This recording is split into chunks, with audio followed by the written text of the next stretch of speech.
بسم اللہ الرحمن الرحیم۔ آج جس موضوع پہ ہم بات کریں گے وہ ہے مواد کی فراہمی۔ جیسا کہ ہم جانتے ہیں کہ آج کل ہم تحقیق کے حوالے سے بات کر رہے ہیں، تو تحقیق کے حوالے سے ہم نے تحقیق کی تعریف، موضوع کا انتخاب، خاکے کی تیاری اور دیگر اہم باتوں کے حوالے سے مختصر باتیں کی تھی۔ آج موضوع کے انتخاب کے بعد جو اگلا مرحلہ ہے مواد کی فراہمی، اس پہ بات کریں گے۔ جیسا کہ ہم جانتے ہیں کہ مواد تحقیق کے لیے بہت اہمیت کے حامل ہیں۔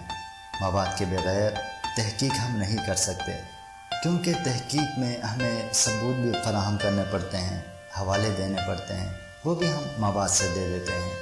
تو سوال یہ ہے کہ کون سے ذرائع ہیں جن سے ہم مواد حاصل کر سکتے ہیں، یا موضوع کے انتخاب کے بعد مواد کے حصول کے لیے ہمیں کہاں جانا ہوگا۔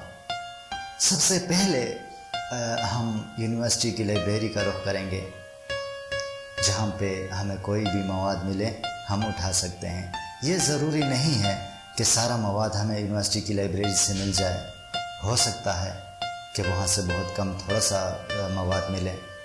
جب ایک محقق موضوع کے انتخاب کے بعد لائبریری پہنچ جاتا ہے تو وہاں پر اسے دو قسم کی صورتحال کا سامنا کرنا پڑتا ہے۔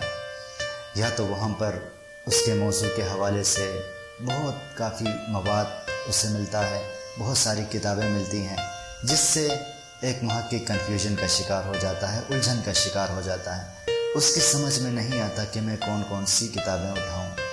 لیکن ایک ذہین محقق وہی ہے جو ایسے موقع پر صبر کے ساتھ، استقلال کے ساتھ اپنی ضرورت کی چیزیں اٹھائے، اپنی ضرورت کی کتابیں اٹھائے اور ان کا انتخاب آسانی سے کر سکے۔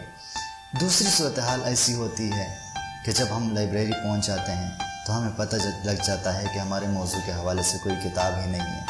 اس سے بھی ہماری پریشانی بڑھ جاتی ہے، ہم پریشانی میں مبتلا ہو جاتے ہیں۔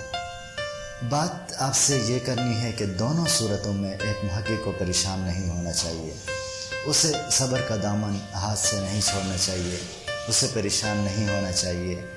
اور بھی ایسے بہت سے ذرائع ہیں جن سے ہم مواد حاصل کر سکتے ہیں۔ اگر یونیورسٹی کی لائبریری میں ہمیں مواد نہیں مل سکا تو ہم دوسرے شہر کی بڑی لائبریریاں جو ہیں وہاں کا رخ کر سکتے ہیں، وہاں سے ہمیں مواد مل سکتا ہے۔ اس کے بعد مواد کا جو بڑا ذریعہ ہے وہ بک سٹالز ہیں۔ جیسا کہ ہم جانتے ہیں کہ شہروں میں ہر جگہ بک سیلر، بک سٹال ہوتے ہیں، وہاں پر اچھی کتابیں ملتی ہیں، وہاں سے ہم مواد حاصل کر سکتے ہیں۔ اس کے بعد جو ایک اور ذریعہ مواد حاصل کرنے کا وہ رسالے ہیں۔ رسالے میں بہت سے مضامین چھپتے ہیں، ان مضامین پر بہت محنت کی گئی ہوتی ہے۔ بہت سے ایسے مضامین بھی ہوتے ہیں جو کافی تحقیق کے بعد لکھے جاتے ہیں، تو ان مضامین سے، ان اشاعتوں سے ہم مواد حاصل کر سکتے ہیں۔ اس کے ساتھ ساتھ مواد حاصل کرنے کا ایک اور ذریعہ اخبار بھی ہے۔ اخبار میں کالم لکھنے والے، اخبار تیار کرنے والے کافی ہونہار اور ذہین لوگ ہوتے ہیں، جو وہ شائع کرتے ہیں، وہ پروف کے ساتھ، دلیل کے ساتھ شائع کرتے ہیں۔ اسی لیے اخبارات کے ذریعے بھی ہمیں مواد مل سکتا ہے۔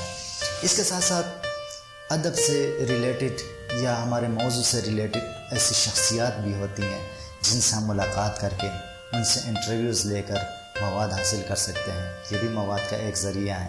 اس کے ساتھ ساتھ عام لوگ جو ہیں ان کے پاس بھی معلومات ہوتے ہیں، وہ بھی ہمیں مواد پرووائڈ کر سکتے ہیں۔ اس کے ساتھ ساتھ چھوٹے بڑے دیگر ذرائع بھی ہوتے ہیں، ٹی وی چینلز ہوتے ہیں، انٹرنیٹ، گوگل سب سے بہترین ذریعہ ہے۔ ان تمام ذرائع سے ہم مواد حاصل کر سکتے ہیں۔ تو آج یہ چھوٹی سی میری بات تھی، میرا چھوٹا سا لیکچر تھا مواد کی فراہمی کے حوالے سے۔ میں امید کرتا ہوں کہ آپ اس سے مستفید ہوں گے۔